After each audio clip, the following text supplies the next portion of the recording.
66வது சங்கீதம் அதனுடைய 19வது வசனம். மெய்யாய் தேவன் எனக்கு செவி கொடுத்தார், என் ஜெபத்தின் சத்தத்தை கேட்டார். கர்த்தருடைய பரிசுத்த நாமத்திற்கு மகிமை உண்டாவதாக. தாவீது சொல்லுகிறார், என் ஜெபத்தின் சத்தத்தை கேட்டார், மெய்யாய் தேவன் எனக்கு செவி கொடுத்தார் என்று. எத்தனை பேருக்கு இந்த சாட்சியை சொல்ல முடியும்? கர்த்தர் நம்முடைய ஜெபத்தின் சத்தத்தை கேட்கிறாரா? நமக்கு செவி கொடுக்கிறாரா?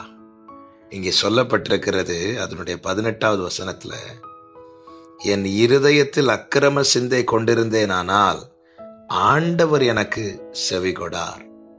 17வது வசனத்துல தாவீது சொல்லுகிறார், அவரை நோக்கி என் வாயினால் கூப்பிட்டேன், என் நாவினால் புகழப்பட்டார்.